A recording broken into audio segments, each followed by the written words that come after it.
Our didactic presenter is coming all the way from Eastern Province, Dr. Mando Phiri. I welcome once again, Dr. Mando Phiri. Hi, thank you. Thank you very much. Yeah, so he's a co-lead mentor for Eastern Province.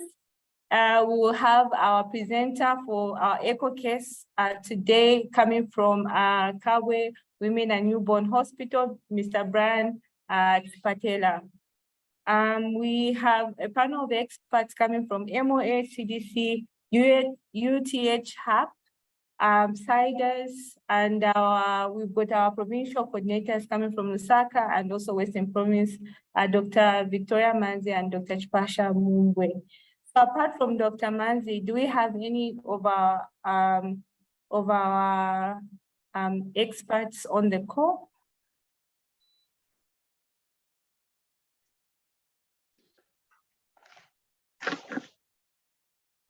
Hi, good afternoon, everyone. This is Meg Itoh from CDC.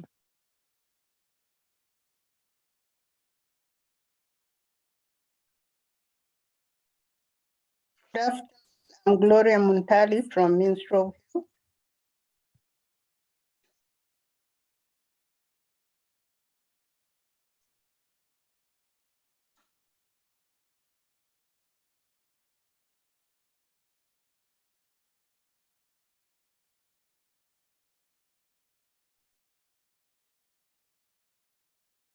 Hi, Dr. Meg. Good afternoon, Dr. We have enough about the presentation, but just okay. So if you're not present, you need to contribute something or you have a question box. And I encourage everyone to please participate in the poll questions, and also ensure that you fill in the registration form by following the link that will be provided in the chat box. With that being said, I will hand over to Dr. Mando Phiri to take us through the didactic session. Thank you. Hi, thank you very much, Dr. Chirwa. So just to confirm if you are able to see my slides. Yes, we're able to see the slides. Okay, so good afternoon, everyone. And I hope my voice is clear enough also. Dr. Chirwa, if you can confirm. Yes, you're loud and clear. Okay, so thank you very much. So my name is Mando Phiri, as already highlighted. I'm coming from Eastern Province, and there I coordinate pediatric and adolescent health services. I don't have any disclosures that I need to confer to the team, and I will begin. Yeah, so we'll begin. Our topic today is pediatric retention. Won't look at so much about the adolescents, but we'll look at pediatric retention. And so by definition, pediatric retention is basically retaining someone in care. And usually recipients of care are monitored in this way by various organizations. But under the HIV program, we monitor them either on a monthly, quarterly, monthly or quarterly basis, but usually it's very good to monitor it over about 12 months period.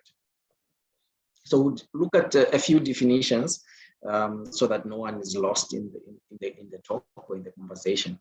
So a client that is deemed to be late, this is a client that was scheduled for an appointment and has not come for that particular appointment, and this is what is being talked about here. There's also a definition which is called interruption in treatment or loss to follow up. So these are clients that have passed mostly 28 days from their last scheduled pharmacy pickup. Okay, and then there are those that are said to be defaulters. These are clients that have, or recipients of care that have actually refused to take this medication. We have found them, but have refused to take the medication. And there are those that have unknown status, and we'll talk about them as we go on. So what are some of the causes of losses or interruption in treatment? So one of them is an interruption in treatment, which is called loss to follow up. So this is categorized either in 3 months, clients that have been on treatment for 3 months, 3 to 5 months, and 6 months to 6 months plus. So this is that part of interruption. There are those that die and then they will be deemed as lost. There are those that are transferred out. Those are also considered as a loss to that particular facility that is being analyzed. We also look at refused. So if a client says, oh, I think I don't want your medication anymore for whatever reasons, that is also considered as a loss in that regard. Okay, and then there are those that are that age up. So we are looking specifically at pediatric clients. So pediatric clients, there's a fine age band. So it's between 0 and about 14 or less than 15, if you want to consider it in that way. So that is what. So if anyone that is accessing treatment goes into a next age, then they would have been deemed as technically lost from that cohort, but they may be still in treatment. And there are those that have unknown causes. Clients that you have followed up, you can't find them, you don't know whether they are lost, you don't know whether they have refused treatment, so those are deemed to be lost with a known cause. So some of them are wrong addresses or old addresses or no contact details available. Okay, so sometimes the aging out is also considered as part of the unknown causes. Okay, so this just gives us a small picture of what's been happening in the country. So this is some provincial, but it's national data that is showing us how the performance of retention has been in the nation. Okay, so this is just looking at specifically the pediatric age group, and we can see in the marks that are, or the bars that are blue, shows that we are around 83 to 85% retention, and those are that we have retained in care for the past, it's about 8 quarters, and mainly we are analyzing this in 2021 data. Okay, so this again shows a similar picture, but just trying to break down some of the reasons. Remember the IIT that I talked about, which is broken up into the lost to follow up, the trans out, the died, refused, and those that have unknown causes. Okay, so we had a total of about, at the beginning of the quarter, that's FY21 Q3, we had about 45,000. So we were expecting that this should go up to about 53,000 recipients of care. So that was expected, adding our reactivated or return to care plus the new clients. But unfortunately, we see that the draw, we actually had a drop, because this is what we ended up having there, okay, the 43,000. Okay, so we see that these other ones dropped off with these categories. Trans out, which may not necessarily be supposed to affect you, because you have trans out within the country, within the nation. So the trans outs shouldn't really be part of the analysis. But the loss to follow up, these are amounting to about 3,500 children that we lost all over the country.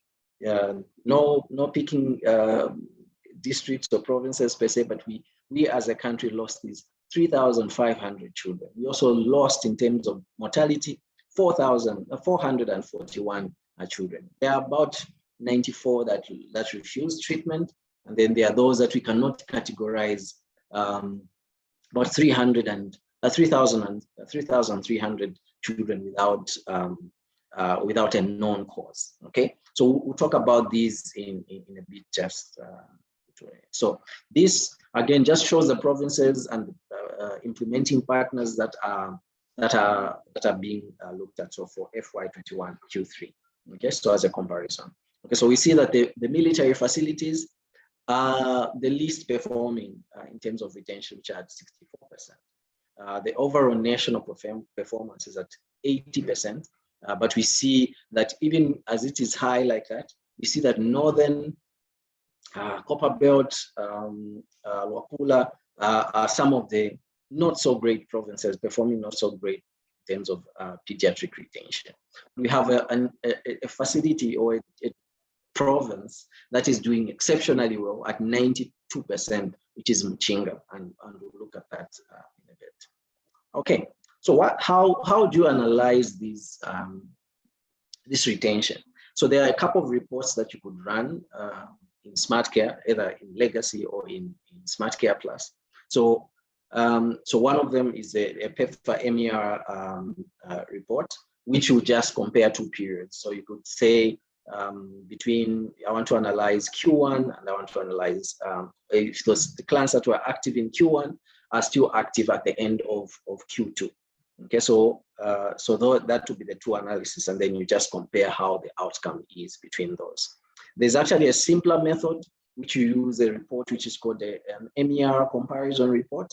It's not there in SmartCare Plus, but in SmartCare Legacy, you find this report, and you can easily run this report, and it comes as an Excel sheet, which will show you period 1 and period 2.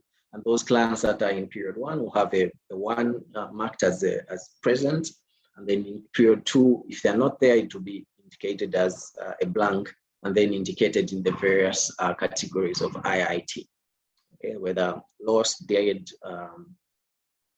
and transed out, something like that. Yeah, so others in facilities, you can also analyze this by using a physical count of files within your facility, and this is mainly for those that are ELAST, and we'll see that in a bit. Okay, so we just go to our first poll question. Thank you, Dr. Phiri. So our first poll question is as follows. Munthali is a stable adolescent on 6 mmD accessing treatment at your facility. A month after her last dispensation, she requests a transfer to another facility. Regarding TX-CAR, which is correct? A, recipient of care will be counted as a loss to follow up. B, recipient of care will be counted at both facilities. C, recipient of care will be counted any of the 2 facilities. D, recipient of care will be counted as a refused treatment. So we've started the poll. I'll allow a minute for everyone to participate. I encourage everyone to participate on the call. So far, we only have 9 of the 305 participants, of the 305 participants on the call. Kindly participate.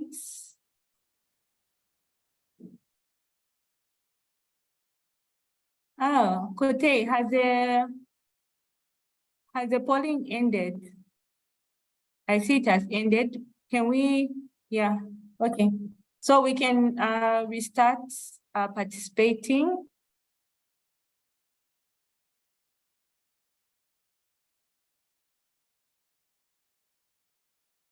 I'll give a minute for this.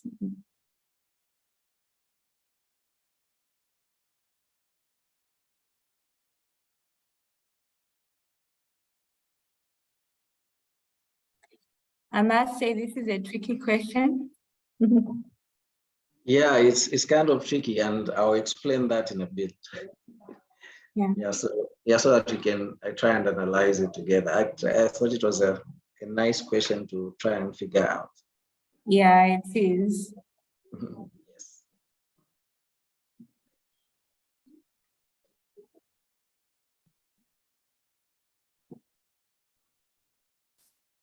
Okay, so I'll end the polling.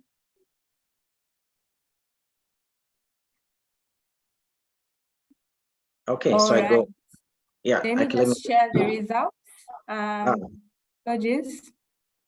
So we have a majority of the participants thinking the answer is C, with the list being D.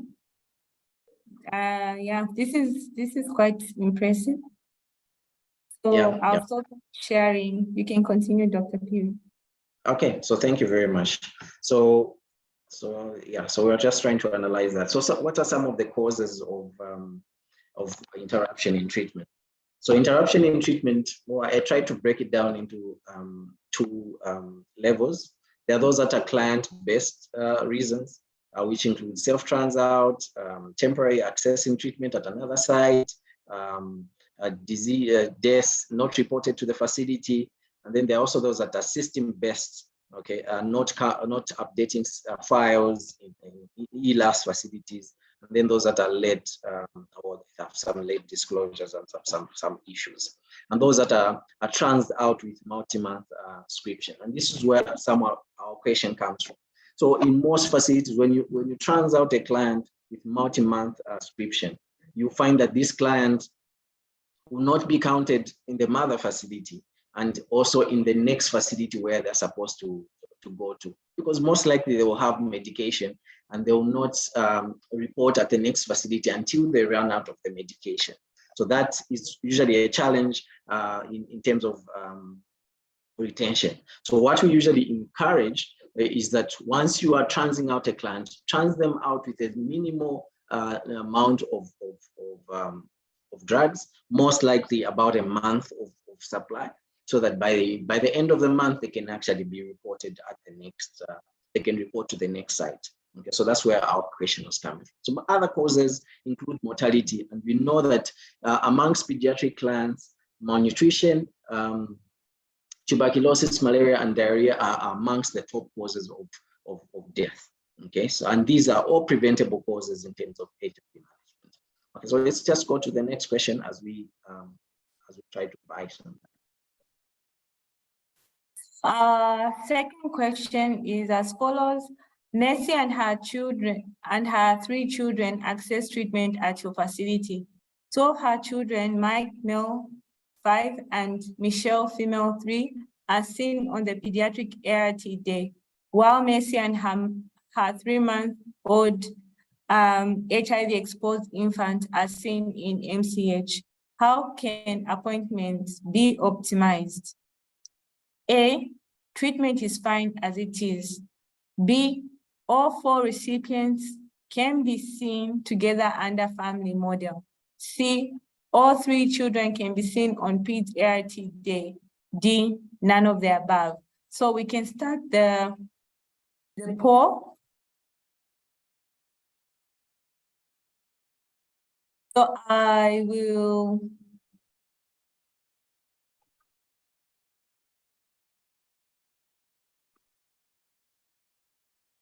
okay, I'll allow a minute for enough participants to actually participate in the polling. This is another interesting question.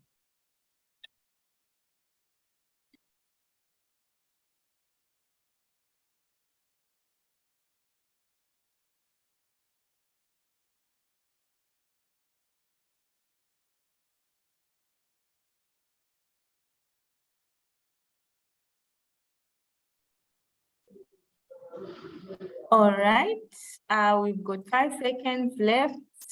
4, 3, 2, 1. I'll end the poll.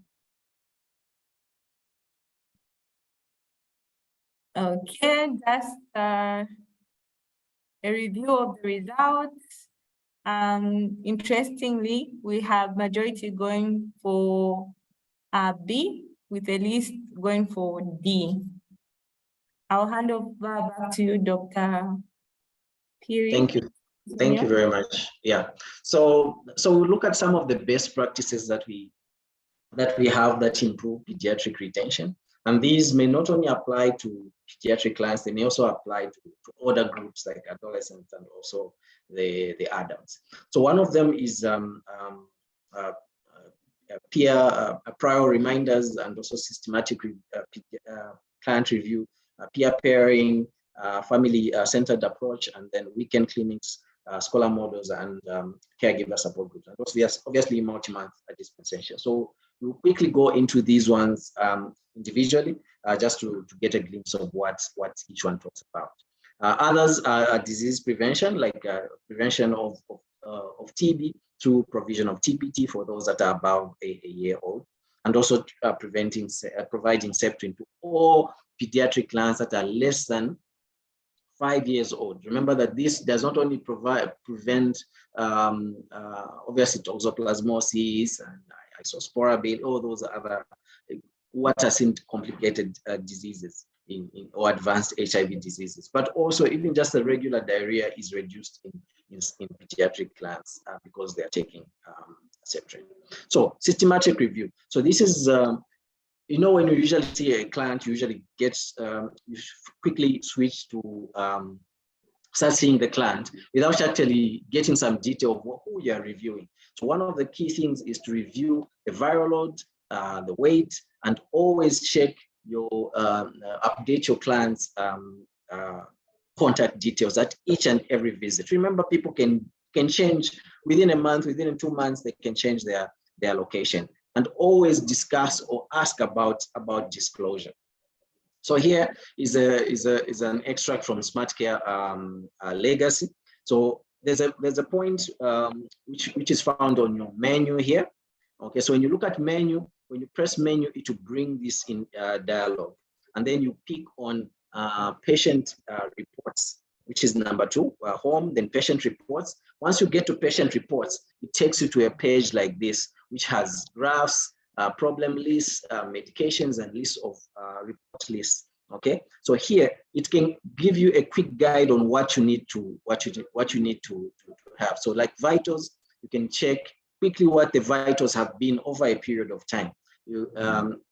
Period of time, temperature, and other aspects. Okay, under immunology and immuno and sero. Okay, you can get your CD4 count, you can get your percentage, and you can also get your viral load for each client. Okay, so this is how it looks like. So this just gives you a quick guide. So this shows both of them. This is viral load and weight. So the viral load is the one which is in brownish. Okay, and then the weight is quite low here with the numbers that are. So it will give you a quick guide on how the child has been performing. Okay, and whether the weight is increasing or decreasing. Okay, and this is the viral load. This client is actually suppressed for now. That was in Smart Care Legacy, and in Smart Care Plus, you have this interaction where you have this dashboard. Those of us that are familiar with Smart Care Plus, you'll find this under charts, and under charts, you have your weight, you have your viral load, and this is actually showing the viral load for the client that we try to sample out. So this is quite like a quick guide to show you how this client is doing. So appointment management is one of the key things that we need to make sure that is being done. So all clients need to be reminded at least 5 to 7 days prior to them coming to your facility. And this can also be done a day prior to them coming to your facility, and also a reminder on the actual day. When you see that they are not coming, you say, okay, have you come? Are you going to still make it? Should we wait for you until you come? Okay, and then the next thing is that if a client misses an appointment, they need to be followed up immediately on the same day. A call can be made. If not, at least within 24 hours, the client now should move from the appointment register into the CAT register, or the community ART tracking register. And here you're going to use, first of all, a phone call for where the phone is available, or a home visit, find out where the client is in that regard. And always schedule all appointments, clinical and laboratory, on the same day. That where you say, oh, maybe the viral load is going to be due in the next month. Then you say, okay, I won't give you a month's supply. Then you come back after a month. So that's not a very good process. You need to make sure that the client is coming in for all those appointments and they are scheduled together. If a client comes in, the viral load is maybe in about 2 or 3 months ahead, collect it at that point so that you can have all of them aligned to one appointment visit. So this is just a DSD model. Remember that our DSD models always look at when, where, who, and what is going to be provided. And the client is usually the center, not usually, but is the center of everything that we are providing. Okay. Ensure that disclosure, this is the other good practice. Disclosure is important for all our pediatric clients. Okay. Either to the caregiver or to the client, him or herself. Okay, so So we have, we won't talk so much about the young child who's 0 to 12 because we won't maybe get so much, but we'll talk about the 5 to 7 where you need to discuss just some issues, that they have an illness that they need to talk about, and also encourage them to ensure that they are eating well, they're keeping themselves clean, they're exercising, and that this medication is helping their body to stay healthy. You are not lying to them to say, no, this medicine is for a cough, or this medicine is for a heart disease that you have. That may not be a good, and you need to be asking this at each and every visit. For 8 to 11-year-olds, you begin to highlight to say, the germ that you had is actually a virus, and the virus is very clever. And when this virus medication is not taken, the virus becomes stronger and starts to defeat your body soldiers, something like that. Okay. And 11 to 14 years, here you do the full disclosure, and the full disclosure will go on to discuss what the issues are. You talk about sexual development. You talk about how they're going to be here. Okay. So this is actually, if you want to read more in detail about this, is found in your the 2020 guidelines on page 73, and you can just go through and just highlight and appreciate what it talks about. Okay, so remember that in smart care legacy, you need to be updating this part, which is the disclosure part, which is talking about clicking each point is a client coming with the same guardian, and also highlighting the disclosure process. Okay, poll question number 3. Thank you, Dr. Phiri. Question number 3. Peter is an 11 years child living with HIV at your facility on 3 months dispensation. Mother wishes to enroll. I should think this should be mother wishes to enroll him. 6 mmD. What are your next best steps? A, immediately prescribe 6 mmD. B, check client's weight, VL address, and provide 6 mmD. C, advise mother that client is not eligible for 6 mmD. I'll repeat the question. Peter is an 11-year-old child living with HIV at your facility and on 3 mmD. Mother wishes to enroll him on 6 mmD. What are your next best steps? A, immediately prescribe 6 mmD. B, check client's weight, VL address, and provide 6 mmD. C, advise mother that client is not eligible for 6 mmD. Dr. Phiri, you are setting very interesting questions, huh? Thanks. I don't know the right response to that. Maybe should be put as a poll also so that I click on. Yeah, they're very interesting. Yeah. And I wish to re-echo what you said on ensuring that the VO is done today if the VO will be due in 2 to 3 months. I think that's where sometimes we have it wrong as clinicians. We want to bleed when the VO is due. Yeah, very important. Yeah, so we need to ensure that it's being done together at the same time. Yes. We are past 1 minute, so I'll end the poll and share the results. Thank you. Okay, thank you very much. So impressive results. We have majority going for B, the least going for A. We've got a good audience. Yes. And I like that they are very active. Yeah, thank you very much, team on the call. Okay, so we'll rush through. I know we are slightly behind on time, so we'll try and do it. So multi-month dispensation. So for pediatric clients, a multi-month dispensation is one of the critical things that we can improve and also lessen the visits. You know, our recipients of care don't want to come every time to the hospital. Yeah, they only want to come there once now. So one of the things that this client has to be at least 2 years old or above. The client should have been on treatment at least for a year and should be suppressed. and disclosure process should have started. Okay, so here it's not a hard and fast rule that the disclosure process must have started, but at least it should have started. Okay, and then I've not put the age that is by memo, but mostly we give 6 months MMD for those that are above 10 years, but you can actually give 6 months MMD even for those that are less than 10 years. But you just need to be a little careful with how you dispense that medication.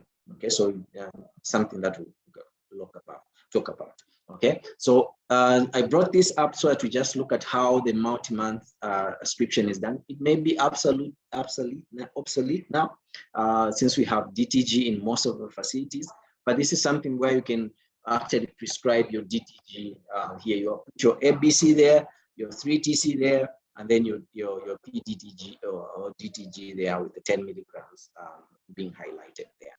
Okay. Always disclose, always put the adherence issues that they're having. If a client has adherence issues, tick which issues they're having. Is it because they are vomiting? Is it because they have yellow eyes? Is it because they have certain side effects? Or are there any reasons they're forgetting, they're forgetful? Okay, so we need to have all those aspects being talked about. Peer pairing, there's no one else that knows the challenges that are there about taking medication apart from someone that has actually gone through that taking of medication. And peer pairing, that's why it shows that it's actually a very effective way of maintaining retention. This, we are dealing with pediatric clients, so peer pairing can either be with them, the caregiver themselves paired with another caregiver that is taking care of a child using mother mentor models, or this could be an adolescent mentor or an adolescent peer educator that will support the other adolescent in taking the medication. So most effective amongst older clients or older adolescents, but also as talked about through adolescent PMTCT champions or mother mentors. Okay, can also be done for those that have a high viral load. So someone can also support someone that is taking medication for those that are high viral load, have a high viral load. Okay, so and then I was talked about by caregivers. Family-centered approach, we had talked about this in one of the 4 questions. As family-centered approach, you bring all the family members to come together and take the medication, or have the same appointment. This may not occur for all clients. There are those that are older, they would want to be seen on their own. But if you have a mother that has 3 children, like in our story, that are quite young, they are accessing services that are just very similar, they can be seen together in that session. Okay, and then do not overwhelm the system. If you feel that your system is not going to allow for all this to come on the same day, do not attempt to use that family model in that regard. You have weekend clinics, and these weekend clinics will provide all the necessary ART services, including the lab services, collection of VLs, growth monitoring. These are quite key for an adolescent that is growing up. Okay, scholar models, so all the children that are going to school are put into one cohort, which will come during the school holidays. And these school holidays will provide all the treatment, all the viral loads, or the change of regimens, or the prescription for 6 months or prescription for 3 months as they go to boarding schools. This is a scholar model, and this usually works very well where you have staff that can work over the weekend. Okay, yeah, so this is quite key. And during those services, you can also talk about sexual and reproductive services, hold your adolescent support group meeting on that day and collect everything that you need to collect for those clients. Okay, support group meetings, as talked about, all those support group meetings, you need to make sure that they are in 2 separate groups, the 10 to 14, where the topics may not be very similar to those that are 15 to 19. So the topics are a little bit, okay, just take care of yourself and all that. But for 15 to 19, you start talking about sexual and reproductive health services as we go on. But make sure that the disclosure has been done to all those clients, because sometimes you begin to talk about HIV when someone hasn't really been disclosed to. So it becomes as a challenge later on. So what are some of the summary points that we need to get out? Now, you need a systematic way of how you review your clients. You just don't see client comes, start reviewing. You need to have a background of who you are reviewing. Okay, when you have a background of who you are reviewing, you can actually structure your intervention. I think I'm going to see ABCD. I need to talk about ABCD. Okay, retention expresses the quality of service that you provide at the facility. So if your services are poor, your retention is going to be poor. If your services are quite excellent, you're going towards a center of excellence, you're going to have good retention, and that's why we want each one of you that is on this call to ensure that you're at this level of the center of excellence. Okay, IIT is preventable. Current engagement of recipients of care and good appointment management is one of the key things that we need to talk about. All family members can be seen on the same day, and do not forget about the top 10 causes of death amongst the pediatric clients. That is malnutrition, TB, malaria, and also diarrheal diseases, all that are preventable and can be tackled with relative ease once managed properly. I think I end here, Dr. Chirwa. Just a quick one. Thank you to everyone that helped in the presentation. I got some pictures from some websites. I got some data from Dr. Meg and Dr. Kozia and everyone of the experts that are on the call. We helped out with some of the data and output. Otherwise, thank you very much for listening in.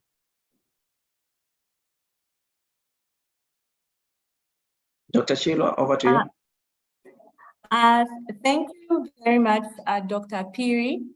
I've enjoyed the session, very informative and simple and straight to the point. Do you have the post-presentation poll questions that we can beam to just see if retention has occurred? So we'll go through the poll questions again before we go to the Q&A. So poll question 1. Munthali is a stable adolescent on 6 mmD accessing treatment at your facility. A month after her last dispensation, she requests a transfer to another facility. Regarding TX, which is correct? A, recipient of care will be counted as a loss to follow up.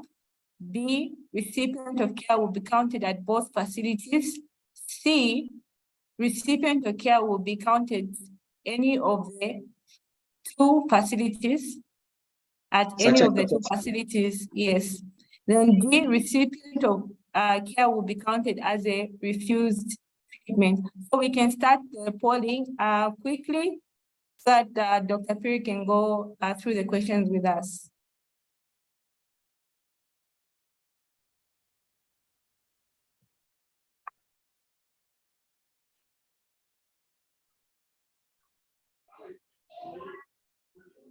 Is IT going to share?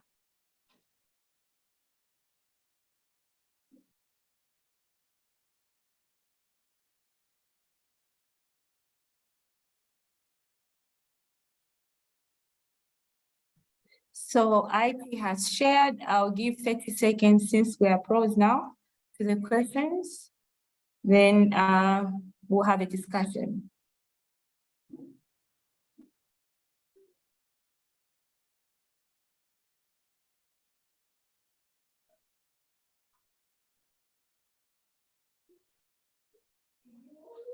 Okay, so I end the poll. So Yes. So let me just talk to it. So first of all, it will not be obviously it's not going to be a refusal. So this one person, yeah, it's good to be a refusal, but it's not a refusal. And it's not a loss to follow up, because remember, this is a client that has requested for a trans out. So they're actually a trans out at one facility. The correct answer is C. Such as supposed to read, recipient of care will be will not be counted at any of the two facilities. They're not counted at their facility, and they're not counted on the other facility in terms of TX car. So the answer is C, and 62% yes, did say there it's correct. Yeah, so that's the answer. We get to the second poll question. Mercy and her 3 children access treatment at your facility. 2 of her children, Mike male 5 and Michelle female 3, are seen on the pediatric ART day, while Mercy and her 3-month-old HIV-exposed infant are seen in MCH. How can appointments be optimized? A, treatment is fine as it is. B, all 4 recipients of care can be seen together under facility model. C, all 3 children can be seen on PEDS ART day. D, none of the above.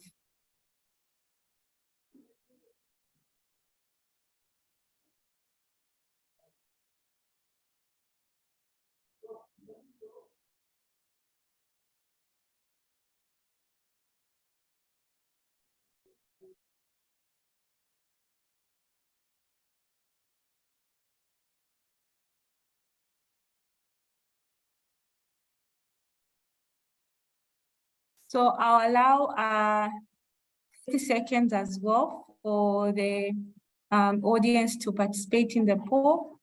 Then we'll have Dr. Phiri give us more insight on what is the best answer.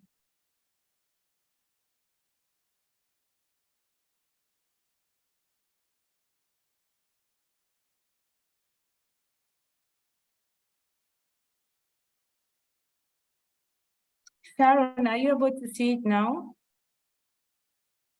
Okay.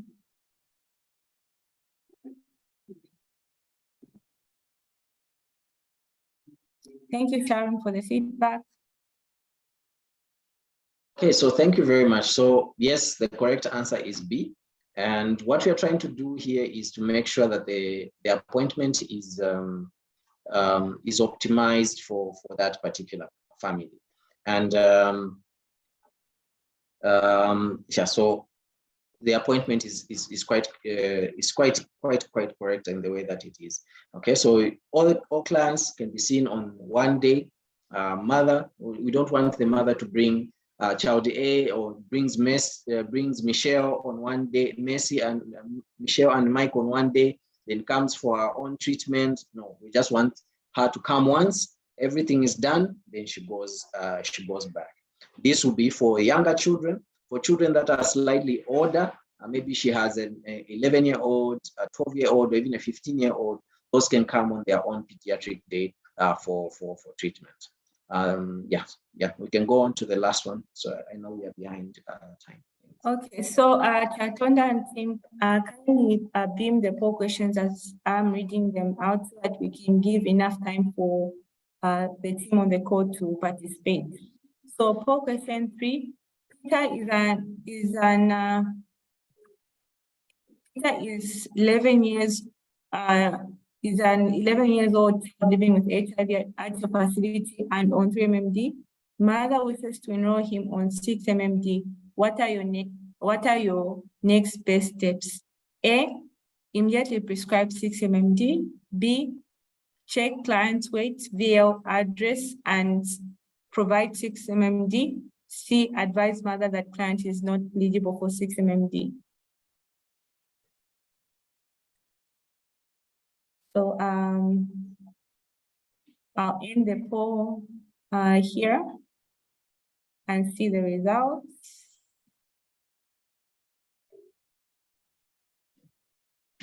Okay, so thank you very much. Maybe I wasn't clear on something. So the 12 that answered C, actually pediatric clients are eligible for 6 months MMD. So, and this, I picked on an 11-year-old who's just maybe coming from another region and they were providing 3 MMD. You can provide 6 months MMD for this particular client. But one of the key things that you need to do, you need to check the weight, you need to check the viral load, whether it's due on that day or it's due maybe in the next month or so that you collect it on that day. You need to check the address. You need to check the address because maybe they may have changed their address. Okay, so just in case they go away with so much medication and they stop coming to you, you need to make sure that the address is correct. Okay, and then you provide your 6 months MMD. So you can provide 6 months MMD for children that are on your card, and it makes your it will work a little lighter. Thank you. So thank you for those that answered B. Thank you very much, Dr. Phiri. I'll just go to the chat box and look at the questions. We've got interesting questions coming through. The first question was coming from Rabi, though it's not really related to the topic on hand, but he's asking if first-line drugs can cause amnesia. Then we had the next question coming from Senga. Just a minute.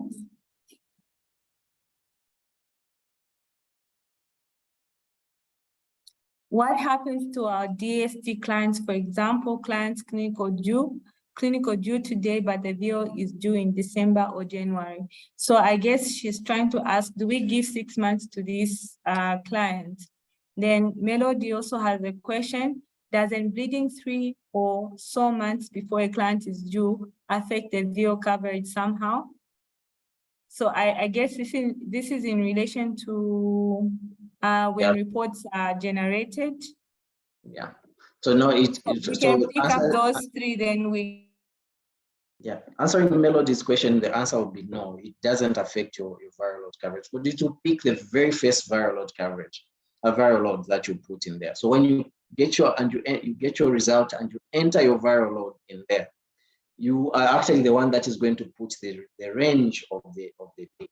Okay, so you're going to put collected on this day and then it ends on another day. So it will not affect your viral load coverage. And then for so for those that are on DSD, make sure that everyone, maybe I don't know which DSD you're talking about, but if it's, let's say, for example, it's a CAG, make sure that the CAG or the UAG, all of them have one VL collection day, so that one of those months they'll just come together and then they are dispensed, or the viral load is collected at the same time. And if they are ahead, let's say it's September,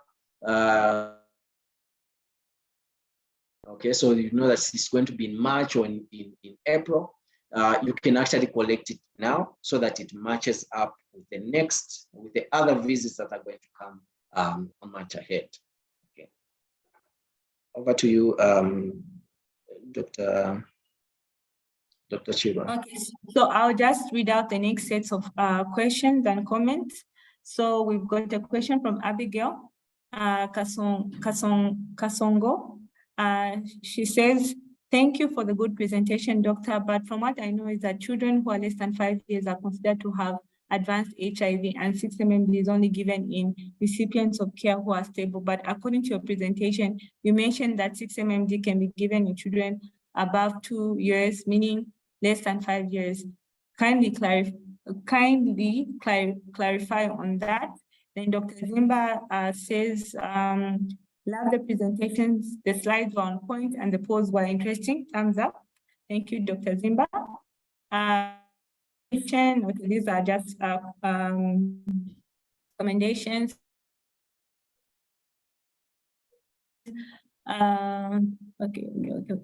Okay, so we have another comment from Dr. Bosco. Children less than 5 years who have been receiving ART for more than 1 year and who are stable clinically or virologically should not be considered to have advanced HIV disease and should be eligible for multi-month dispensation. I guess he was answering Abigail's question. And Dr. Onoyo has a question for poll question number 1, how to ensure that the patient is not double counted if we say that the patient can be counted at any one of both facilities. So there was clarity made to that C was supposed to be, will not be counted at both facilities. Then the last question on this lot, what is the minimum qualifying weight for 6 mmD? I think we can answer those questions, and Dr. Phiri, don't feel alone. We've got a panel of experts that you can still refer to. Yes, to help yes. the answer. Yes, Yeah. thank you very much. Yeah, just maybe we'll call on the panel of experts to make. In terms of advanced HIV will be considered for those that are less than 2 years. So 3, 4, 5 going upwards technically are not advanced HIV disease clients per se. So you can actually give 6 months MMD, as already discussed by Dr. Bosco. So that's already cleared up. So what is the weight? So it's not based by weight. It's actually based by whether the client is stable or has any underlying diseases. So you don't consider weight. It's not a parameter for 6 months MMD. So that's critical. Then I saw another question: do we give 6 months MMD to this child where they have adherence issues, especially if the mother or caregiver is not cooperative? So you do not give 6 months MMD for this one that has no adherence issues, because you'd want to sort out the adherence issues first, then you continue with the 6 months MMD. So it's not a punishment per se, but you're just trying to make sure that as they go home, they're actually taking that medication. That is the reason why you need to make sure that this is being done properly. Okay. Yeah, and just to add on what you've said is that for children that are above 5 years, less than 10 years, we ensure that they've got good social support. That's one of the issues that we have to consider in those in that age range. Then we've got comments we've got comment from Kodni Mumbwe. I think it's essential to ensure children have a supportive environment towards good adherence, assurance of good adherence to prevent them from regressing, having a high VL once put on 6 mmD. Very important, Courtney, thank you very much. Then Judith Nalavwe, kindly clarify which age group are we looking at, because we believe that children increase weight at a very fast rate. Then Flavia says, but according to the 2021 guideline of management of advanced HIV disease, they are considered as having advanced HIV. Then Katoka Chihula says, I've missed the presentation. Oh, sorry. Yeah. So just the last one from Conrad. The last one from Conrad, then we'll move to the next section. So kindly clarify, all children younger than 5 years with HIV are considered as having advanced HIV. This is one of the statements in the advanced HIV disease presentation. So we can answer those, then we can move to the next segments. Okay, so I think that we are quite behind with time, so I'll try to be as quick as possible. Okay, Dr. Manzi is trying to answer a question. Yes, Dr. Manzi can go ahead. Thank you so much, Dr. Phiri and Dr. Chirwa. So I would just like to clarify on the issue of advanced HIV and mouth-to-mouth dispensation in children. So it's true, yes, children below the age of 5 are considered to have advanced HIV. However, the statement that was in the presentation was saying children above 2 years and 5 years can be considered for mouth-to-mouth dispensation. When we say mouth-to-mouth dispensation, we're not saying 6 mmD. So this includes 3 mmD, that's mouth-to-mouth dispensation. During this period, the weight of the child, yes, they grow faster compared to children between the age of 5 and 10. So that's why the Ministry of Health guided to say for children above the age of 5, whose weight is stable, you can consider giving them 6-month dispensation.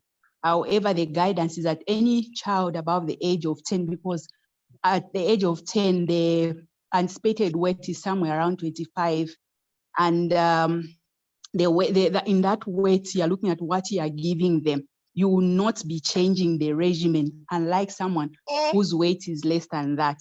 So even as we practice, we have to put certain things into consideration, looking at what regimen are you giving? How often are you going to change? Because for children, we give according to the weight band. So that's my contribution on that. To be on a safer side, if you're not sure, children above the age of 10 are eligible for 6 mmD. But for those less than 10, then you have to consider their stability. That is, the weight is stable, they don't have any adherence issues, they don't have a high viral load, then you can consider 6 mmD. Thank you. Okay, so thank you very much, Dr. Manzi, for that. Yeah, so just like already said, 3 months MMD is part of the MMD for children. Multi-month dispensation can be any medication, any months given beyond the usual 1 month of medication. So if you're providing 3 months MMD, that is already a multi-month dispensation in children. It's not only 6 mmD that qualifies as a multi-month dispensation. Okay, there was a question also from, if I can find it quickly. Yeah, I think I've lost it somewhere. Yeah, so we can go to the next sessions as I read the other ones, and then I can respond as part of the closing remarks. Okay, thank you very much. Do we have any comments from the other experts?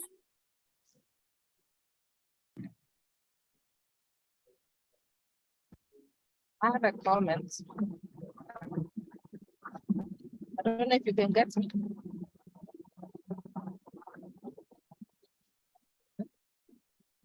Hello, can you get me? Yes, we can, but they're faint and it's Sorry, not very... I'm in a vehicle. Let me see. Yeah, so thanks very much, Doctor, for the presentation. I think it was quite good. I just wanted to re-emphasize on the MMD point that Dr. Manzi raised. I think there's a tendency sometimes to think MMD is about 6 mmD. Even 3 months is the multi-month dispensation. So that's important to consider. And for the very young children between 2 and 5 years, they can get 3 mmD and you consider it as a multi-month dispensation. And then after 5 to 7 years, you will need to weigh and see if they are stable weight-wise and other conditions before you can consider 6 mmD. But one other issue I wanted to add over pediatric retention is about the primary caregiver probably having to disclose the child's status to one other person in the house. This is very important for continuity of care. We have these children with changing caregivers who are left in the care of a caregiver who doesn't know what is wrong with the child. And so they may miss appointments or they may not be given the medicine the way they're supposed to take the medicine. So it's important as we are educating the primary caregiver to have at least one other person in the household who's able to take care of that child in case of an emergency or the primary caregiver has traveled out without having interruption in treatment. So I thought I should add that. Thank you. Thank you, Dr. Mubiana. Very important point there. And do we have any more comments from the panel of experts before we move to the echo case?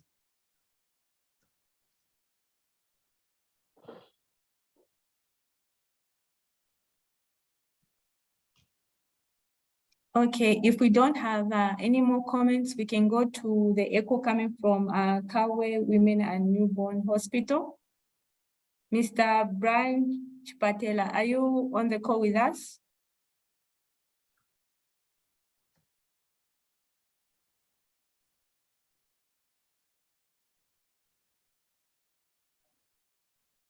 Mr. Brian Chipatela, are you on the call with us?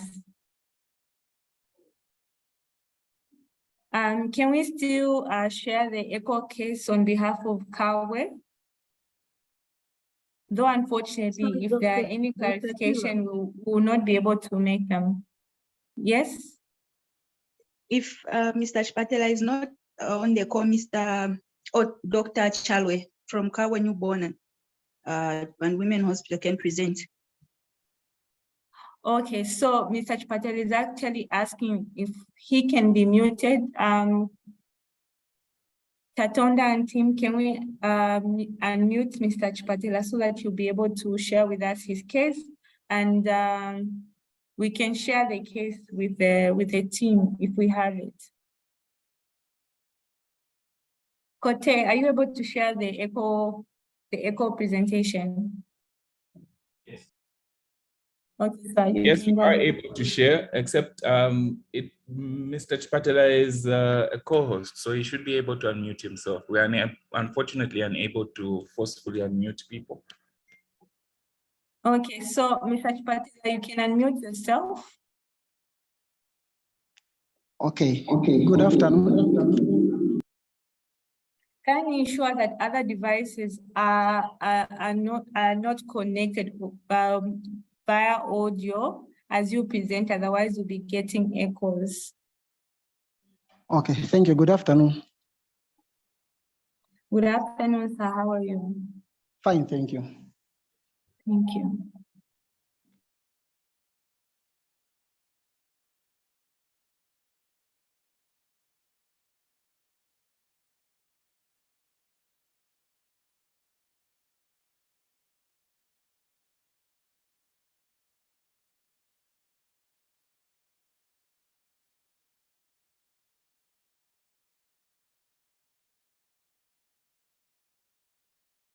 Mr. Chipatela, you can guide the team. They'll be sharing on your they're sharing on your behalf. Thank you. Oh, okay, thank you.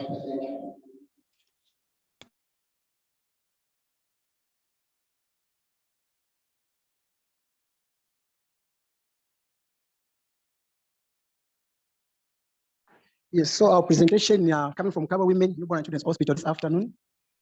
This is our child on demographics. We've got a child by the initials of CF, female 5 years old, with residents of Kaba Makururu area. The date of birth is 16th of October 2016. The region, the child is a Christian. Past medical history, there is no history of diabetes, no history of epilepsy, no history of sickle cell disease, no history of asthma, non-RVDR since 10th of September 2019. History of presenting complaint. Patient came in for a routine follow-up visit in LT clinic, but presented with the complaints of fever, diarrhea, runny nose, and a cough for a week. The child in January 2020 was lost to follow-up up to the month of April, but the mother verbally reported that the child was receiving the drugs from a local facility as a passerby in Indora. From the time of LT initiation, we have noticed that the child misses most of the appointment dates that have been given. On the drug history, current LT regimen, the child was on ABC, 30C, PDTG, and INH, which was given in as 200 milligrams OD for TPT on the 20th of May, 2021. Family history, no history of diabetes, no history of epilepsy, no history of sickle cell, no history of asthma, no history of TB, no history of hypertension. She is the first-born child with no siblings. Immunization and maternal history, mother had one HIV test antenatally in the second trimester, which was negative by then, and tested reactive together with the child on the 10th of September 2019. Social history, the child lives with the mother only because parents are on separation at the moment, and the mother does a little bit of business. Next slide.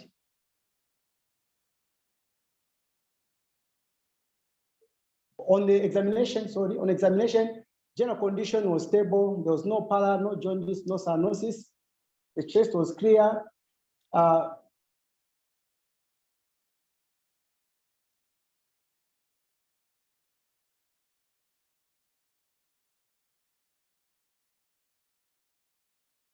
Cardiovascular S1, S2, head organ. Local examination, no signs of 8% of O2.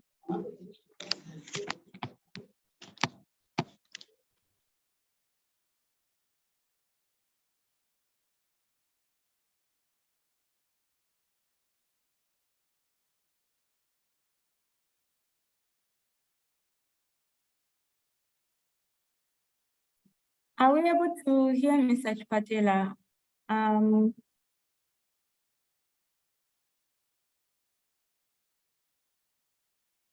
No, we are not able to hear him. Okay. Do we have any other representative from Kawe Newborn Hospital to help us with the presentation? As we are waiting for him to come back on.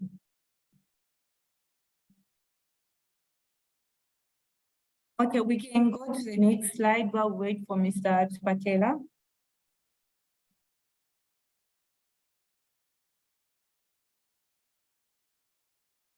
Kote, we can go to the next slide due to time. Okay, so when it comes to the treatment and investigation history, we see that in 2019, November, the child was investigated for TB and they did not get any positive result for TB. When it came to the biochemistries, okay, so he's saying he can't unmute himself. So when it came to the biochemistries, we see that AST was elevated, the rest were normal. HB was low, 9.5, white cell count was 12, platelets were normal, 265. VL at that time, baseline was high at 10,000, and CD4 was 1,647, percentage 19%. So CAT were negative.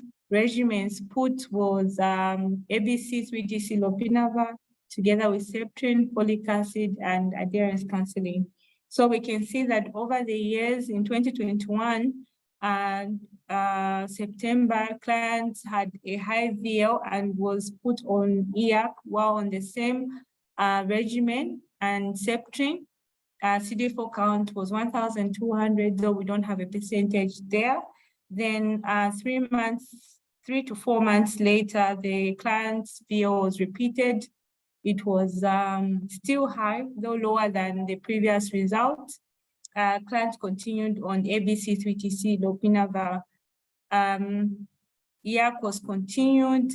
Then in July 2022, and VO dropped to 1,149. Patient was switched to a DTG-based regimen in April 2022. In August of 2022, urine LAM was negative, HB was 10.6, white cell count was borderline high at 10. I can't see the platelets. Patient continues to be on ABC, 3TC, DTG. So, Kote, are you able to unmute Mr. Patela? He's asking if he can be unmuted. While we're waiting for him, we can go to the next slide. Mr. Chipatela is actually unmuted. Okay, he can continue. Mr. Chipatela, you can continue. Yes. Summarize this slide. We can go to the next one. Okay, yeah, there was another slide that we added on after doing the edits, where we had the key issues that we have found. Okay, sure, no problem. You can go ahead. Is that slide still available? I did not see that section. Maybe you read it out for us.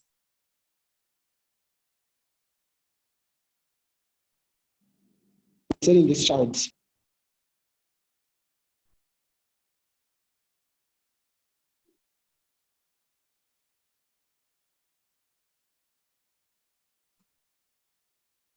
Hello? Are we able to get Mr. Patela? I'm able to get to, are you able to get me that side? We lost you a bit there. You can begin on the added information.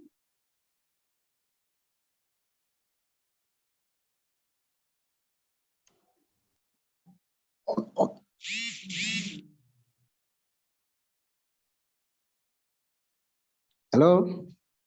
Mr. Chipatela, you can go ahead with the added information. This slide has been summarized. Okay, yeah, so on the other slide that we noted, there are some other issues that were not put on the history, where we discovered the child, the child was, we allocated one of the community staff from one of our partners, the ICAP2. So she's been following up this child, I think time after time. Unfortunately, the mother does a little business, which is quite mobile, but within the district. So every time they make a follow-up, most they find that the child and the mother are not home since they just the two of them. So unless she follows the child, the mother to the market where she's doing the business from, that's when she is able to talk to them. So we discovered that the mother's viral is okay. She's suppressed, which was done in July this year. But for the child, the viral has kept on being like that because she never used to give the dosages that were supposed to be given in the evenings. So she only used to give the morning dosages. So we tried to combine to make the dosage to be optimal, made it to be given at once OD, so at least to make it easier for the child to give the medication before she leaves the market. She leaves for the market. Yeah, and then the other thing that we discovered is the mother has no other relative that she's disclosed to that can help her in terms of reminding the child to get the medication. So every time the child is supposed to be given the medication, it's supposed to come from the mother. The other person that she stays with is a grade 7-year-old girl who is not aware of the condition for the child. And then the mother has been also noted knowing that she's too much into alcohol. So sometimes in the evenings, we discover that she takes alcohol and she forgets to give the child the medication. And the child sometimes goes with the father. The father comes to get the child for a week without giving the medications. Like there's two of those disputes that are going on as a family. Thank you. Do we still have the same questions? We are remaining with the questions that the team has for. Okay. So you can go ahead, Mr. Brian. Okay, so our questions for today concerning this case was, what could be the reason why the child is still unsuppressed despite being transferred into DTG-based regimen? And our second question is, how can we manage this child better? Thank you. Thank you, Mr. Chipatela. Just a summary of the case. We are dealing with a female, 5 years. In the previous slide, this is the only child, right?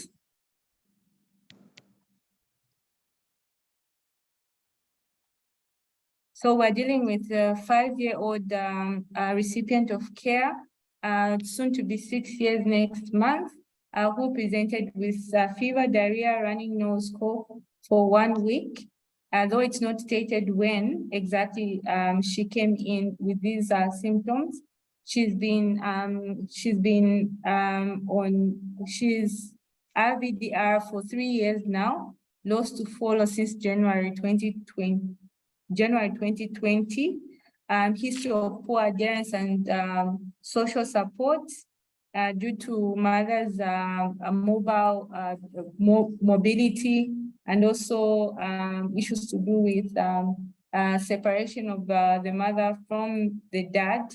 Currently, the child is on ABC 3TC, pediatric DTG. Prior to this was on a lopinavir-based regimen.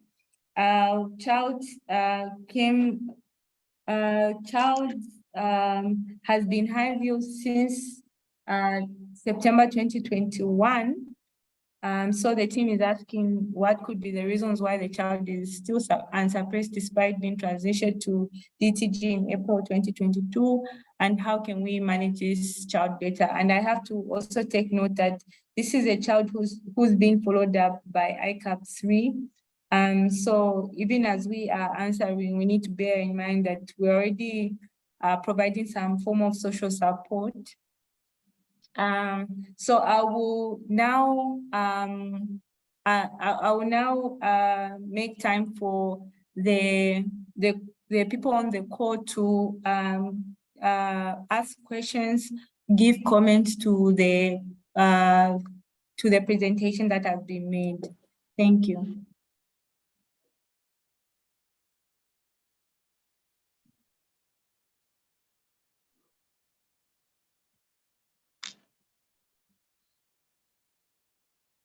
So we have 2 hands raised from Mr. Kelvin Tishala and also Rabi. You can go ahead and make your contributions.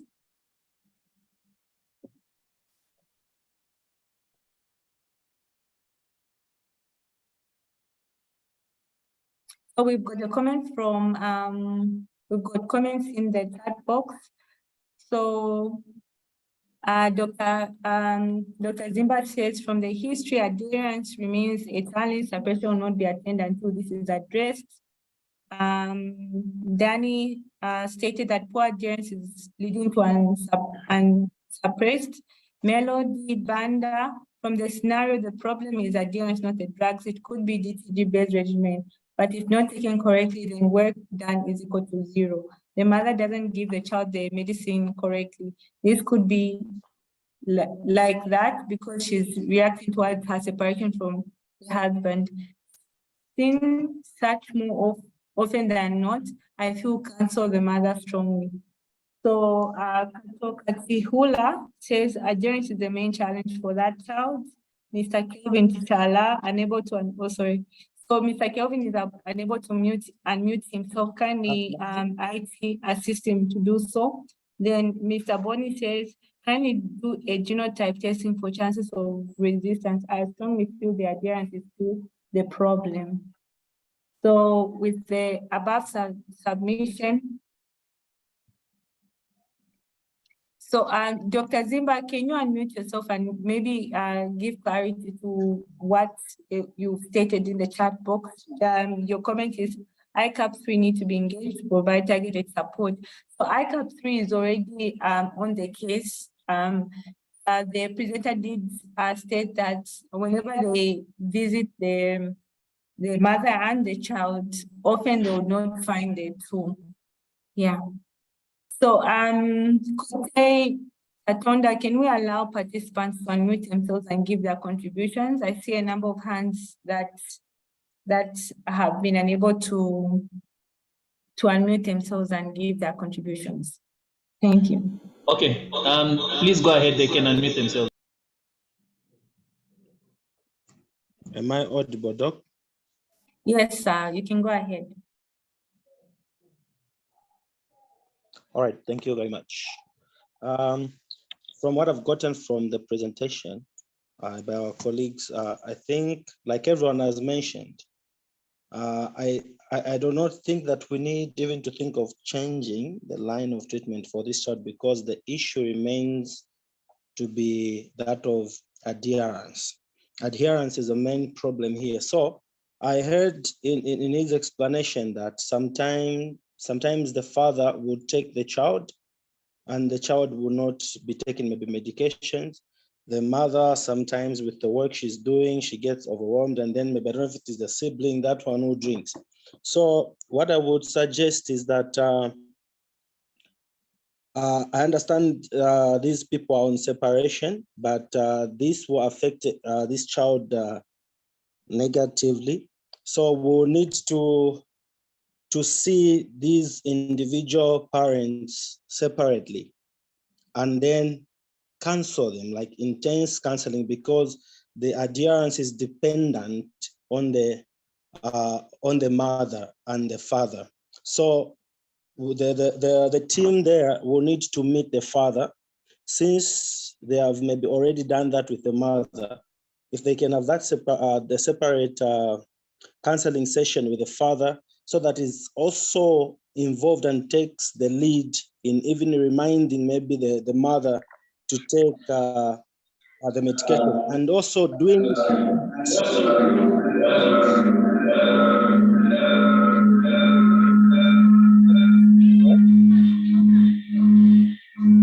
I don't know if my submission is clear, Doc. Thank you.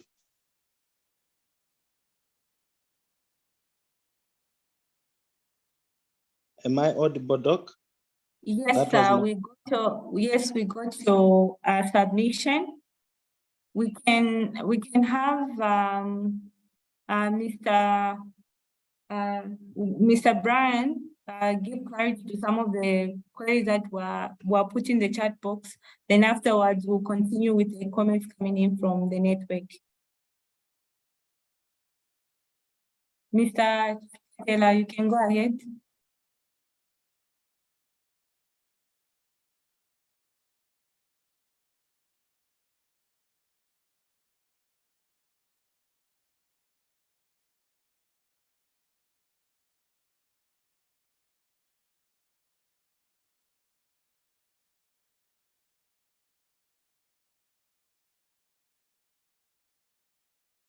Mr. Chipasha, are you still with us?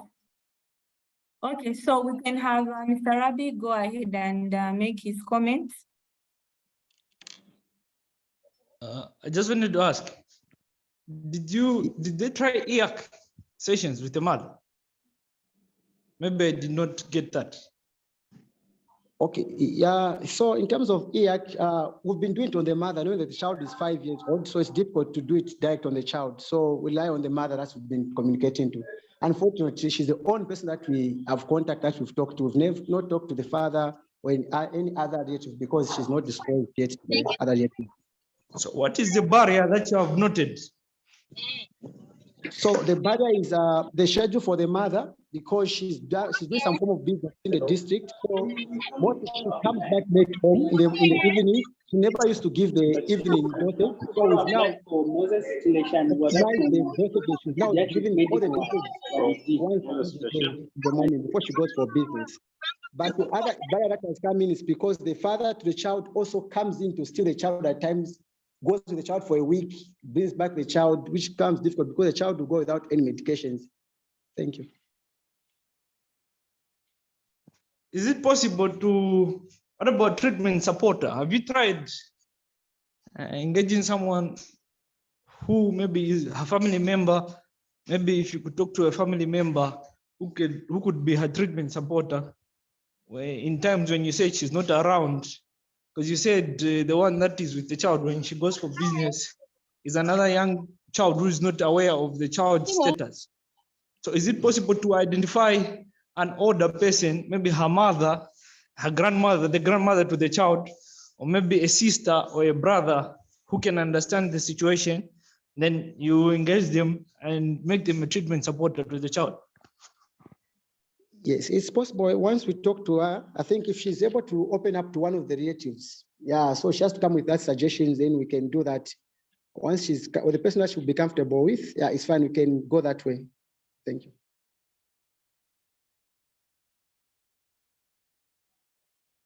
Hello, Mr. Brian, before we move on, there's a question from Dr. Zimba. She's asking whether he's asking about the father's, what is his HIV status. Then once you clarify that, we'll give Mumbwe to give their comments, then we'll hand over to the experts. Okay, thank you. Yeah, so when the community staff try to engage the father when they're doing the index testing, so they discovered the father was the KP at another facility. Unfortunately, we didn't get the VO for the father, where he's getting from, but it's just within the district where the father is getting from. That is the KP. Thank you. Okay, thank you very much.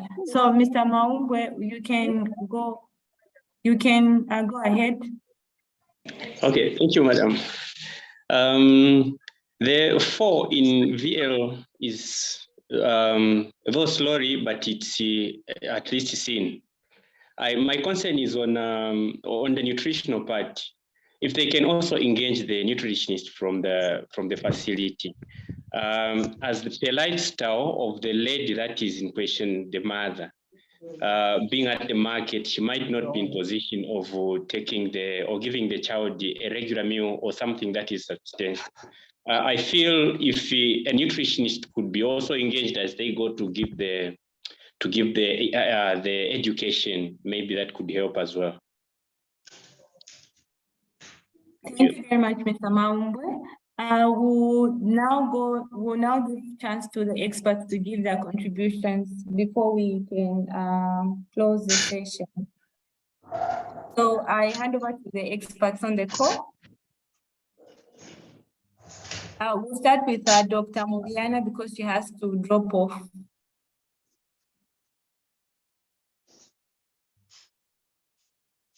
Thank you, Dr. Chirwa.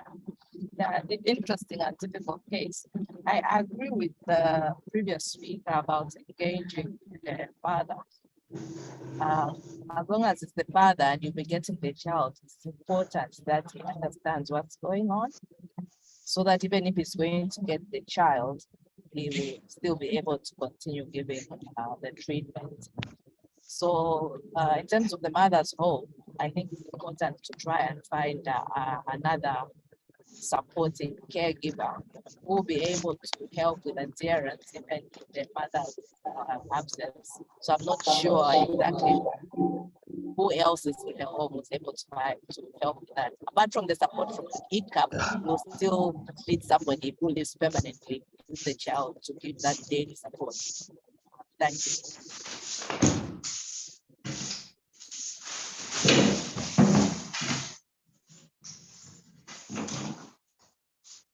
you. Thank you, Dr. Mubiana. I saw Dr. Munthali's hand. Dr. Munthali, you can go ahead. Thank you very much. And thank you for the presentation, Dr. Phiri and Mr. Chipasha. That was a very good case. I think from our view, it emphasizes that caregiver support is very important for viral suppression and for adherence.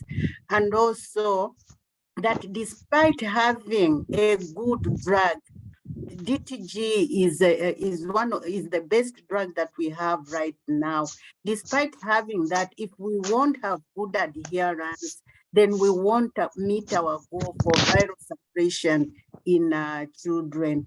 Therefore, the presenters, this is a very good reminder for everyone. And the contributions, you see, there are a lot of issues concerning this from the caregiver point and also from the facility point. Therefore, this is a very important take-home message, I think. So thank you very much. That was my comment.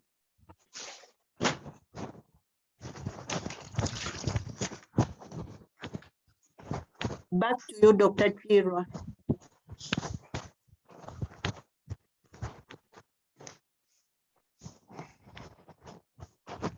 Good afternoon, Dr. Chirwa, and good afternoon, everyone on the network. So my contribution is that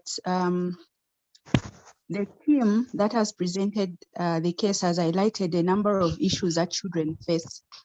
Because children rely on older caregivers, if there are any social issues, we've seen the child is living in with a mother who's currently divorced or who's on separation from their father, it has had an impact on the adherence and viral load suppression.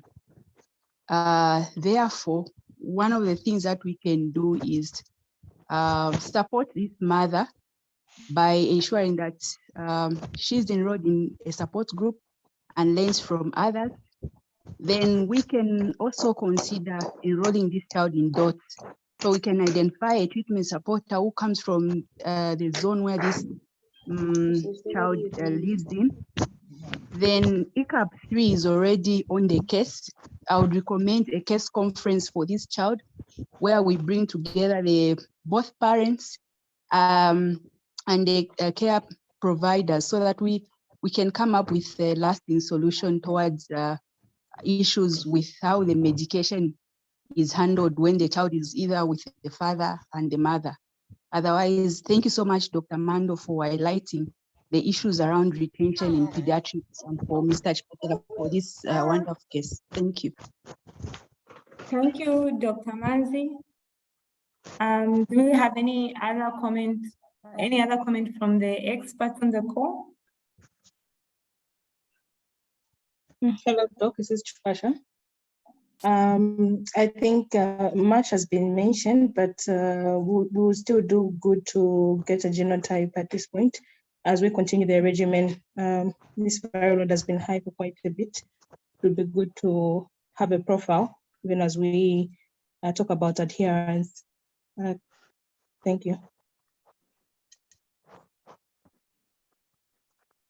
Thank you very much.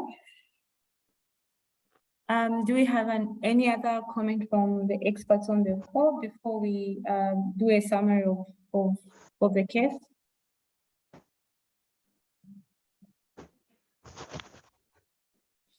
Hi, this is Meg. I think most of the things that relate to this case have already been discussed. I'm not going to belabor that.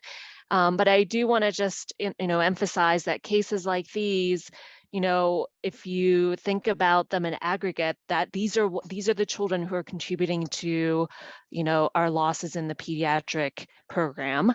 And so, it really behooves us to ensure that these children and their caregivers are supported, so that they remain in care and are able to achieve viral load suppression. So I think it's good to think about these children as individuals, and I think that's really the heart of what we're trying to do is provide quality care.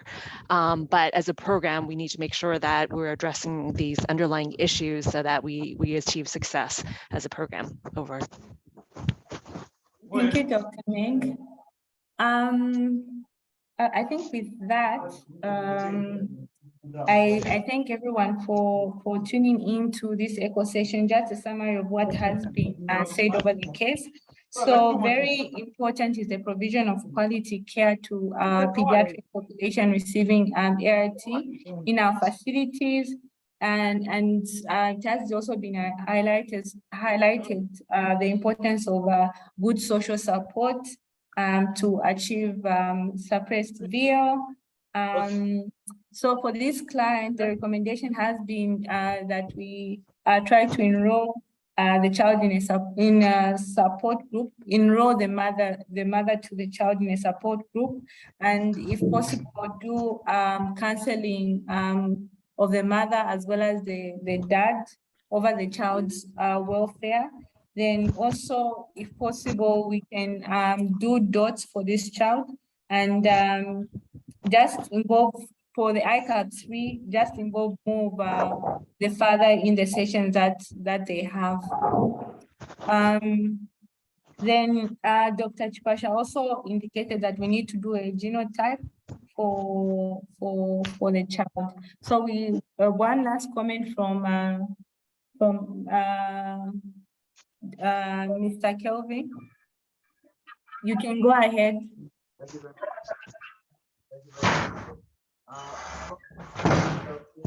One last comment from Mr. Kelvin. You can go ahead. Am I over? Yes, sir.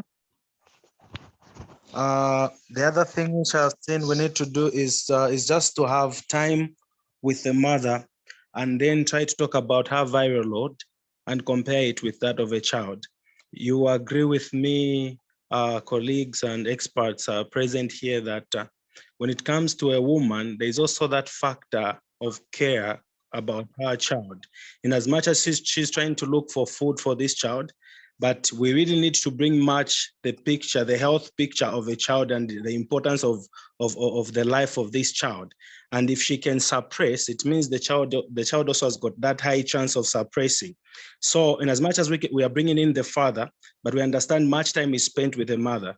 So the mother has to be counseled at that high level where she really needs some time to be counseled and be associated or be linked to a social support of some kind, so that she doesn't feel burdened as in trying to feed the child and then also remember all those things of giving the drugs to the baby. So a one-on-one counseling with a mother and just realizing the importance of what she's taking and the outcome that can also be taken to the baby.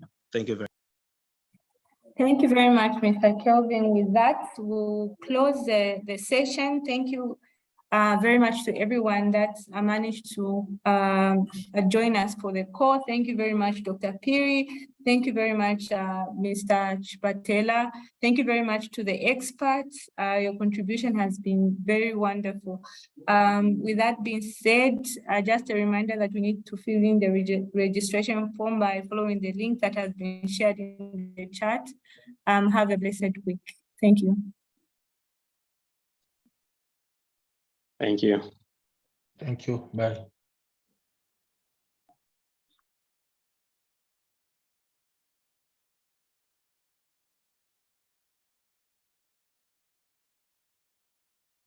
Thank you.